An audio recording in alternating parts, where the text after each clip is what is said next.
exposed. Question for you: in No Limit Hold'em, okay, if you gave your opponent the button every hand, what caliber of player would that have to be for you to feel like you're gonna win? In No Limit Hold'em, Yeah, if you give them the button every hand, they would have to be pretty bad, like like really pretty bad. right, like they even against some pretty bad amateur player. Think of whoever, they're probably gonna beat you over like long term in that game, right? At least they should, right? Yeah, it just adds up to a lot. It really adds up to a lot. Even if the blinds are the same, let's say it's 5-5. Yeah. I have something to add. It's if they're willing to like put in their stacks, you can find exploitations. Like however they put in their stacks. But if they're very passive and they stay in position, then Right. it's just really hard because you can never get paid really. Right. Yeah. But if somehow they put in their stacks, whether it's draw incorrectly or they have nutted ranges, you could always find a way to get by that. Yeah, I had this argument with somebody recently where I was telling them like I don't know how it came about, but I was like, if you give the button to X player every hand, they're gonna beat you, and he's like, no way. Like I'm like telling you, like it's really hard to win when you're out of position every single hand. Like they have to be pretty damn bad. Yeah, and what Wayne said is true as well, which is in big bet heads up, so not limit heads up, but big bet heads Right. up. If you can find people who just can't fold certain hand strengths to anything, then you can be profitable even giving up stuff like this. Yeah, So it's possible. It's more possible. another situation I'm aware of was a player once gave another player 5 cards into his 4 in I've PLO, heard about this. and Yeah. was like crushed him for a lot. Wait, the player with 4 cards The crushed him? player with 4 cards crushed, and Wow. it was because the player with 5 could not fold a flush. And so he that's literally was interesting. just waiting for flush over flush and Yeah. just stacking full amounts. Like the guy would just pile in with a 5 high flush and heads up PLO for just any amount. And the guy's argument was he would literally have wished to give him a 6th card just to speed things up. Wow, like that's to make it funny. more likely that he could flush make over it flush. flush him. But that happens in big O all the time. So back to the Kumikon versus Doug question. If Kumikon played Doug Polk in Doug Polk's peak in No Limit Hold'em, how would Kumikon do you think? In No Limit, Yeah. I would think that Doug would kill him.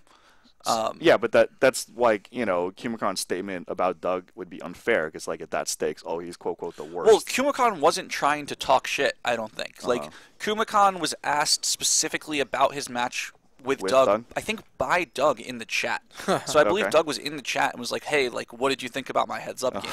I mean, you saw Doug when he played PLO on our Yeah. show. He was messing around, maybe, but they Yeah. were playing 5100, and he was just going crazy. Yeah, no, his match with Kumikon was, like, pretty big, but I think it was also, like, again, it might have been after Doug, like, sort of was semi-retired when they were playing. Got it. I know Doug battled some with some other guys. I know he played Galfond for a while on Stars. Heads up, he was playing a bunch of people. Yeah, I don't know the checklist. But no, I don't think like Kumikon was being unfair. Kumikon wasn't like, no, I would didn't. trash this guy in No Limit. Like this guy's trash. No, it was the discussion of like we were saying, if you're always given the button, you should have a huge edge heads up. That's what I was talking about. Like the foundations of heads up starts with, you have position, you have aggression, and just the way that it's designed is kind of weird because it's like you're given position, you're given the small blind, you're given first aggression, and if somebody wants to be aggressive back at you, now they're playing out of position the rest of the hand. Yeah. So that foundation like doesn't change among like limit hold'em, no limit, and PLO. That carries over in all That's what I was forms of talking heads about. up blind games. Yeah, that's what I was talking about for the heads up. Okay. And even 7-card stud.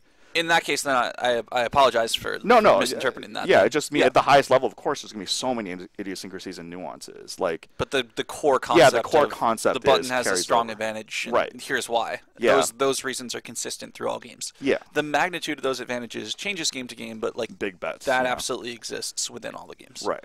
Yeah. 100%. That was the only thing I was saying. Like, because if you were to teach full ring PLO, no limit, and limit hold'em, and say the other games, now all of a sudden it's a mess. Like, now just teaching that is totally different. Right. Whereas, like, heads up is like you start, you're like, you play in the button, you raise every button, go from there. Right. Well, there's only so many dynamics in heads up, whereas there are just as you Oh, yeah. add more players to the table, each Everything dynamic changes. is its own unique situation, Sure, and yeah. there's just the fewest dynamics available are in a heads up game. So, yeah, another example would be like triple draw heads up. Like, I was introduced to triple draw, I had no idea, and it just looks so foreign because it looks so different from, the Hold'em and PLO. But in a heads-up situation, it's just very resemblant of the other three, like just the fundamentals. So as long as you stay in position, like play relatively strong hands, it can't be that bad. Yeah. If you're against a recreational player that's for sure, know the game. those concepts in general carry over. Yeah, and then you just have more detailed and nuanced situations that don't carry over. Yeah. But